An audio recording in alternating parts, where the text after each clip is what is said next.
ขับปุ้นมันนี่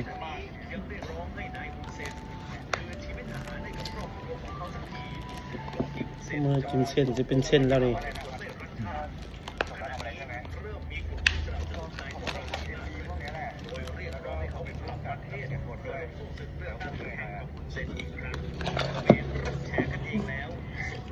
เราบอกหนูบอกขนาดได้บอกมันหาลมเลยไป LED เหรอ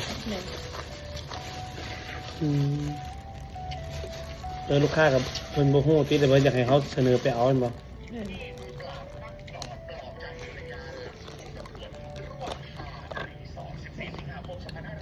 ดวงสูงเพิ่นเท่าใด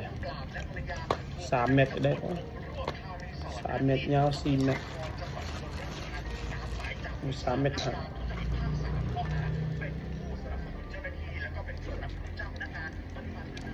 ถามว่าจะปีบ่ฮู้แบบเอาแม่นมาแล้วว่ะหรือว่าอันนั้นบอกสะดวกบอกให้ทีมงานเขาไปสำรวจ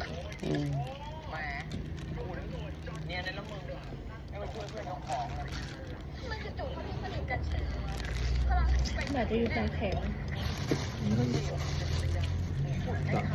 ต้องเลยให้เขาทายมาจะกระแทกนะฮะทีมงานยังเขาจึงสิได้ฮู้คำนวณ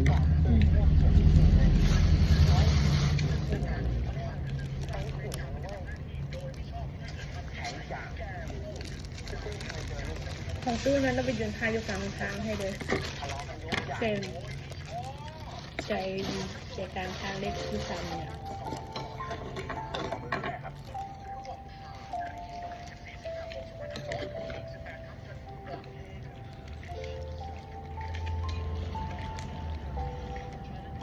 เป็นไงบ้างสบายดีป่ะสบายดีเราล่ะมีใครใหม่หรือยังเราคิดถึงพี่แหละพี่ก็คิดถึงเราพี่ไม่ได้แอบมองเราอยู่ตลอดใช่ไหมยังอยากด่าเวลาที่เราทำอะไรขัดใจอยู่หรือเปล่าแต่ที่อยากด่าว่าเราขนาดไหนที่แข็ง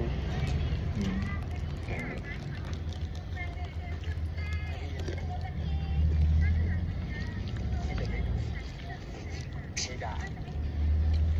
ไม่ว่าเราจะได้จำที่ไว้ท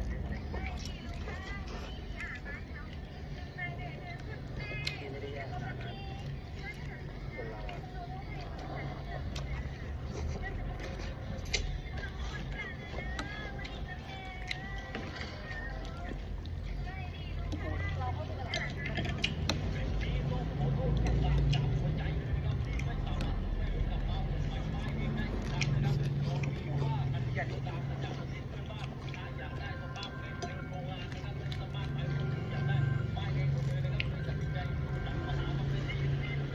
ส่งเอกสารใช่อ้อมอ่ะไปมาโตนะต้องสแกนส่งมาในสนามดูสำนักงานนี้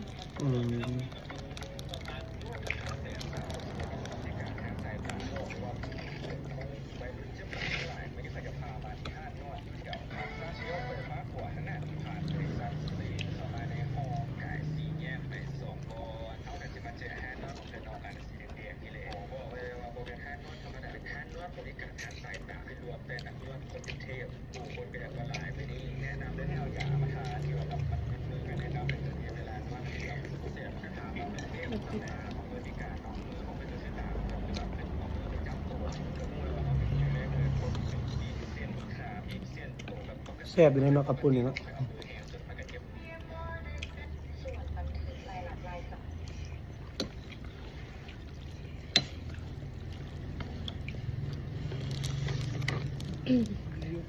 ป่านพี่น้องเสร็จมาถามน้ำสกุลเดียวกันเท่าไหร่ถามหาโฟเขาเลยจะเป็นไผ่ตัวทางเขาเดินเขาทำตัวเขาถามพระเจ้าเขาไม่รู้เนาะ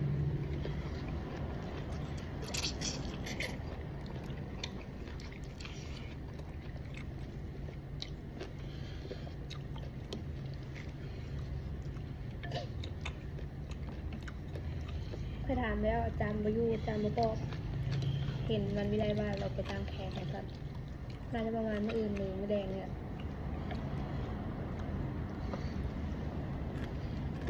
คะแนนยังบ่ออกปานนี้ อะไรเนี่ยเรียนยงเฮียนนะ เลยตั้งแต่เขาจะ1เขาจะ2เขาจะ3ไม่บอกจะอะไรคันตกข่อยสิไปดึงเอาไปประกาศเลยอีหยังก็บ่แจ้งให้เฮานะ ซื้อเบียร์ไปแก๊สหนึงออกแล้ว ไปยืนค้นอยู่คะแนน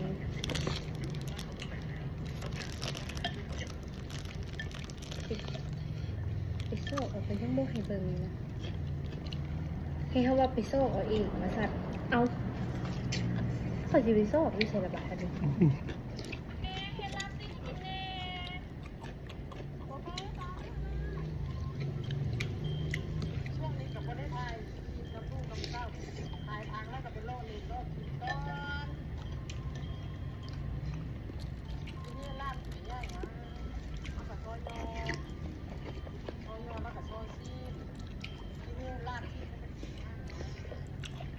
นี่จ้ะ ลาบซีน อืม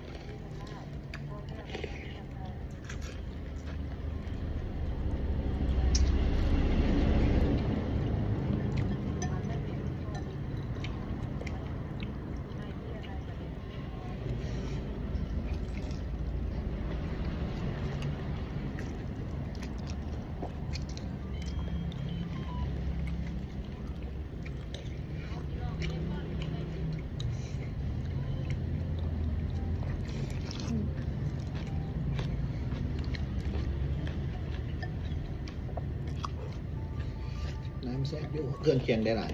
แต่หักซีนไก่อย่างหน่อย อ่า เอาได้แต่กระดูกไป กันในกระดูกเลย อืม สองกระดูกเลย เอามีแต่กระดูก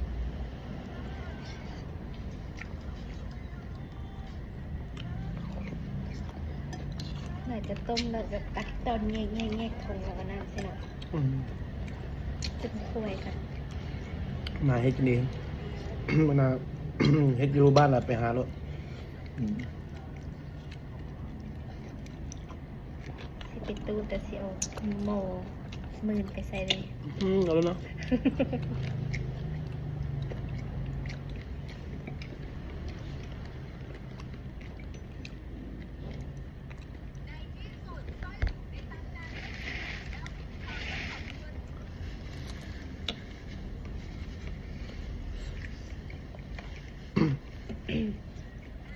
โอ้บอกเพชรว่าจะบวเพชรด้วยเนาะ อืมเอากระจัด2 หน่วย 3 หน่วย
ไม่น่าจนเขาจะผลิตน้ำกันเนี่ยละปลา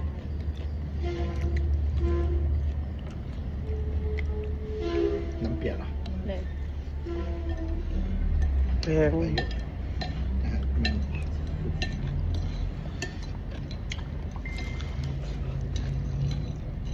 ดินยังก็เสียเงินไล่เป็นหัวคน นะครับ อืม